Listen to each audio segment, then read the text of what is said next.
దేశాల్లో యూరప్ దేశాల్లో స్వలింగ సంపర్కం అనేది చాలా కామన్ విషయం అయిపోయింది. కొంతమంది హాలీవుడ్ సినిమా హీరోలు హీరోయిన్లు కూడా స్వలింగ సంపర్కులు కావడంతో ఆ ప్రభావం యువతపై కూడా పడుతుంది. ఇది మంచా చెడా అనేది మనకు అనవసరం, కానీ ఎవరి జీవితాన్ని వారు తనకి నచ్చినట్లుగా బ్రతికితేనే కదా వారి జీవితానికి అర్థం ఉండేది. ఇప్పుడు ఇదంతా ఎందుకు అని మీరు అనుకుంటే డైరెక్ట్ గా ఓ విషాదకరమైన విషయంలోకి వెళ్ళిపోదాం. ఇంగ్లాండ్కి చెందిన ఓ 16 ఏళ్ల అమ్మాయి అబ్బాయిల పట్ల కాకుండా అమ్మాయిల పట్ల ఆకర్షితురాలవుతుంది. అంటే ఈ టీనేజ్ అమ్మాయి లెస్బియన్ గా ఉండేందుకు ఇష్టపడిందన్నమాట. ఈ విషయం తన తండ్రికి తెలిసింది. దాంతో ఆ దుర్మార్గుడు ఏం చేశాడో తెలుసా? తన కూతురు లెస్బియన్ గా ఉండడం నచ్చకపోతే 16 ఏళ్లున్న తన అమ్మాయికి మంచి చెడు చెప్పాలి, లేదంటే తన జీవితం తన ఇష్టమని వదిలేయాలి.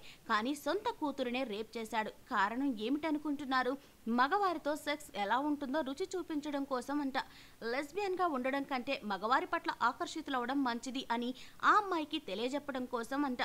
56 ఏళ్ల వయసులో ఉన్న మానవత్వం లేని మృగంలా ప్రవర్తించాడు. ఇది మొదటిసారి కాదు. ఆ మహానుభావుడు తన పెద్ద కూతుర్ని కూడా లైంగికంగా వేధించేవాడట.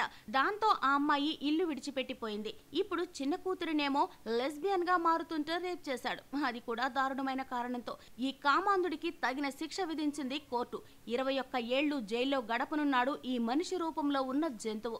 ఈ సంఘటనతో ఇంగ్లాండ్ మొత్తం నిరసనలు చేస్తున్నారు స్వలింగ సంపర్కులు. ఒకే సెక్స్ వారు పెళ్లి చేసుకోవడం లీగల్ ఈ దేశంలో. అయినా ఇలాంటి సంఘటనలు జరుగుతూనే ఉన్నాయి.